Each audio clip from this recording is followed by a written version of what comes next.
Hi, welcome to Tamil flavours. இன்னைக்கு pasta எப்படி செய்யறதுன்னு பார்க்க போறோம். வீட்லயே பாஸ்தா ஈஸியா செய்யலாம். நம்ம சவுத் இந்தியன் ஸ்டைல்ல ஈஸியா பாஸ்தா செய்யறது எப்படின்னு பார்க்க போறோம். அதுக்கு தேவையான பொருட்கள் என்னென்னு முதல்ல பார்க்கலாம். ஒயிட் சாஸ் பண்றதுக்கு கார்ன்ஃபிளவர் மாவு ஒரு 2 ஸ்பூன், பால் 1.5 கப், அதுக்கு அடுத்தது டொமேட்டோ பியூரி நம்ம எடுக்க போறோம். அதுக்கு தக்காளி ஒரு 6 தக்காளி எடுத்துக்கோங்க.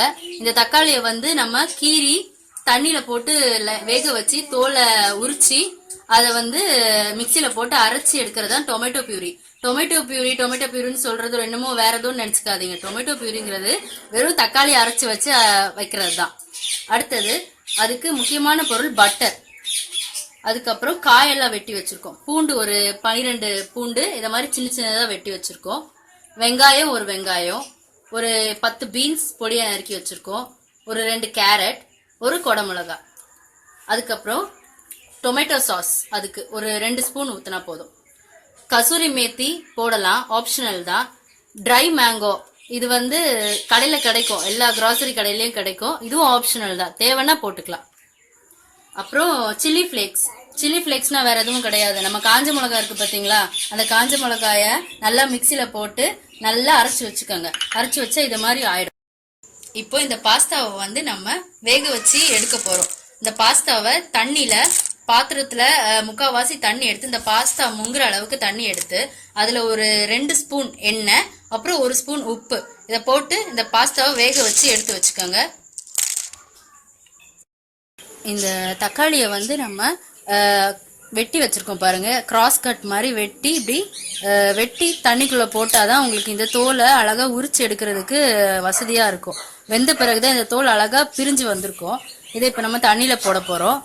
அதே மாதிரி அப்படி ஒண்ணு வெட்டி வைக்கலாம். அப்படி இல்லைன்னா இந்த மேல் பகுதியை மட்டும், இது தேவைப்படாது. எப்பவுமே நம்ம சமையல் பண்ணும்போது இந்த மேல் பகுதி எடுத்துருவோம் தக்காளியில. அதை எடுத்துட்டு கூட நம்ம வேக வைக்கலாம். அப்போ உங்களுக்கு அதோட தோல் தனியா அழகா பிரிஞ்சு வந்துடும். நம்ம ஃபர்ஸ்ட் ஒயிட் சாஸ் எப்படி பண்றதுன்னு பார்க்க போறோம்.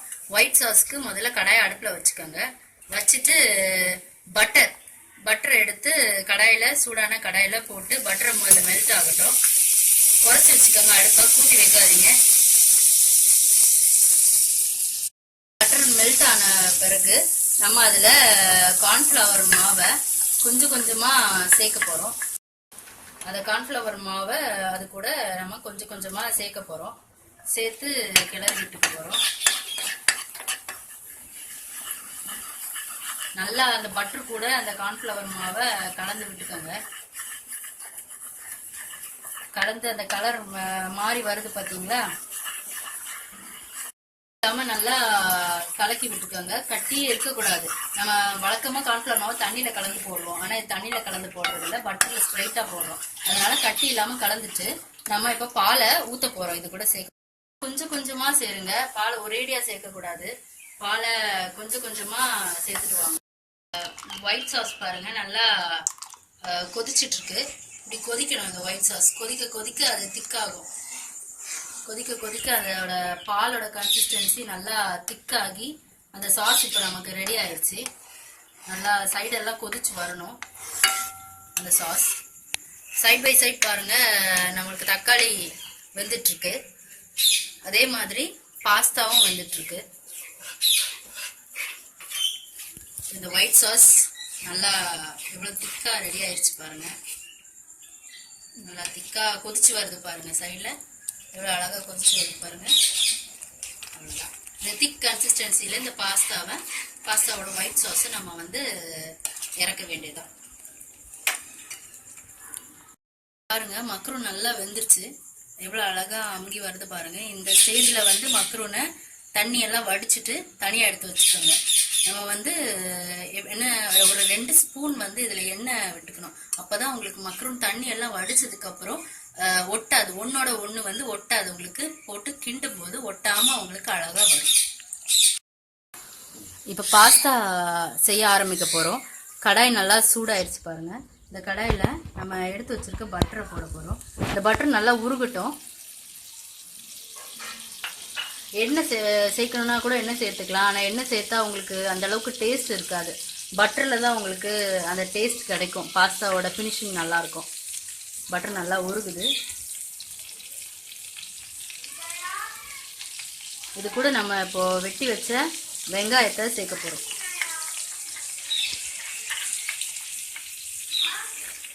ஸ்டவ்வை சிம்லேயே வச்சுக்கோங்க. ரொம்ப அதிகமாக இருந்துச்சுன்னா கருகுன ஸ்மெல் இருக்கக்கூடாது பாஸ்தாவில். அதனால குறைச்சி சிம்மில் வச்சுட்டு நல்லா வதக்குங்க. இந்த வெங்காயம் வதக்கிறதுக்கு தேவையான உப்பு போட்டுக்கோங்க.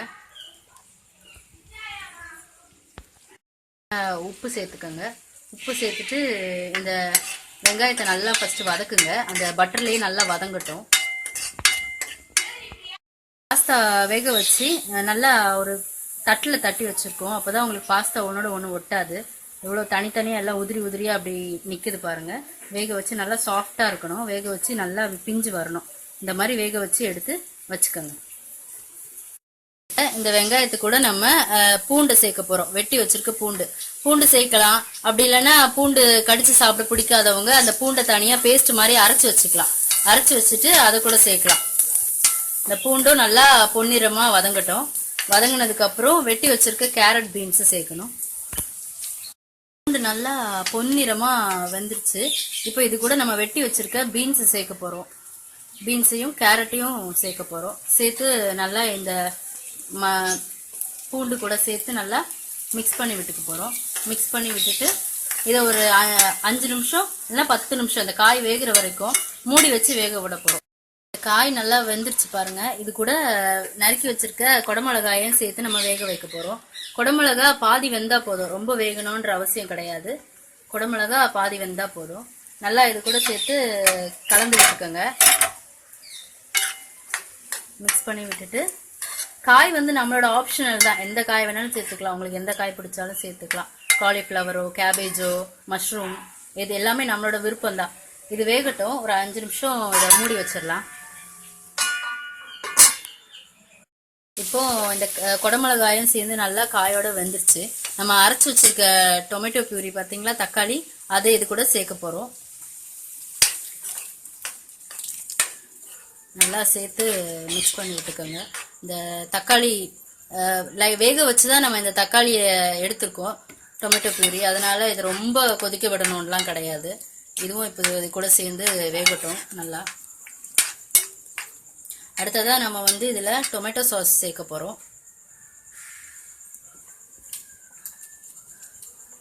ஒரு 2 ஸ்பூன் அளவு டொமேட்டோ சாஸ் சேர்த்தா போதும். அதை நல்லா மிக்ஸ் பண்ணி விட்டுக்கோங்க டொமேட்டோ சாஸை. இந்த டொமேட்டோ சாஸ் ஊற்றுனதும் நல்லா மிக்ஸ் ஆயிடுச்சு. இப்போ இது கூட நம்ம நம்ம ரெடி பண்ணி வச்சிருக்க ஒயிட் சாஸை சேர்க்க போகிறோம். நல்லா மிக்ஸ் பண்ணி விட்டுக்கோங்க. ஒயிட் சாஸ் லம்ஸ் இல்லாமல் இருக்கிற ஒயிட் சாஸை நல்லா மிக்ஸ் பண்ணி விட்டுக்கோங்க. இது கூட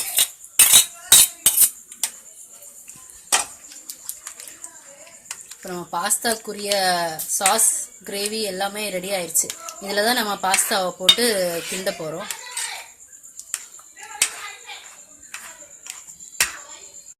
இது நல்லா கொதிச்சுட்டு இருக்கு பாருங்க. இதுல நம்ம கொஞ்சமா மாங்காய் பொடி கொஞ்சமா சேர்த்துக்க போறோம். சேர்த்துட்டு அதையும் நல்லா கலந்து விட்டுக்க போறோம். உப்பு எல்லாமே உங்க தேவைக்கு சேர்த்துக்கோங்க.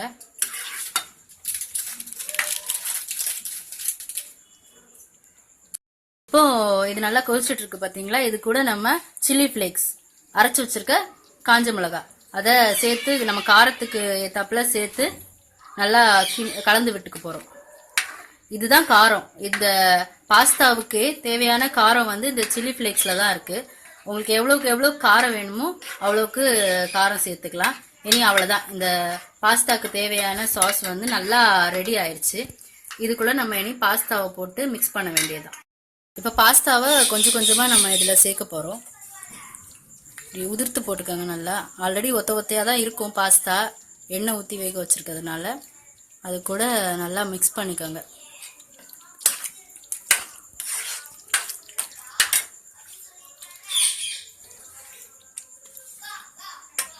போட்டு நல்லா மிக்ஸ் பண்ணிட்டு இறக்குறதுக்கு முன்னாடி கசூரி மேத்தி கடையில் இருந்து வாங்கி வச்சுக்கோங்க. அந்த கசூரி மேத்தியை லைட்டாக கசக்கிட்டு கையில் இப்படி எடுத்து வச்சுட்டு நல்லா கசக்கிட்டு அதை வந்து மேலே அப்படியே தூவி விட்டுருங்க. இது கூட கொத்தமல்லியும் சேர்த்துக்கலாம். கருவேப்பிலை மட்டும் சேர்க்காதீங்க, கொத்தமல்லி சேர்த்துக்கலாம். அவ்வளோதான். இது இப்போ ஒரு 5 நிமிஷம் நல்லா வேகட்டும். மூடி வச்சு வேக போடுங்க. இப்போ பாஸ்தா நல்லா வெந்து அந்த பாஸ்தா சாஸோட நல்லா மிக்ஸ் ஆயிடுச்சு பாருங்க. அவ்வளோதான். இனி இப்போ 5 நிமிஷம் வேக விட்டாச்சு. இந்த பாஸ்தாலேருந்து நல்லா அந்த சாஸ் வெளியில் வருது பாருங்க. அழகா உள்ளே இறங்கியிருக்கு. அவ்வளோதான், பாஸ்தா ரெடி. இந்த பாஸ்தாவை உங்கள் குழந்தைங்களுக்கு கொடுக்கலாம். ரொம்ப உடம்புக்கு ரொம்ப நல்லது. குழந்தைங்க காய்கறி சாப்பிட விருப்பப்பட மாட்டாங்க. நம்ம இந்த பாஸ்தாவா செஞ்சு கொடுத்தோம்னா அதில் போட்டிருக்க காய் கூட அவங்களுக்கு பெருசாக தெரியாது. ரொம்ப இன்ட்ரெஸ்டாக சாப்பிடுவாங்க. ஸோ இதை செஞ்சு ட்ரை பண்ணி பார்த்துட்டு உங்களோட கமெண்ட்ஸை ஷேர் பண்ணுங்கள். தேங்க்யூ ஃபார் வாட்சிங்.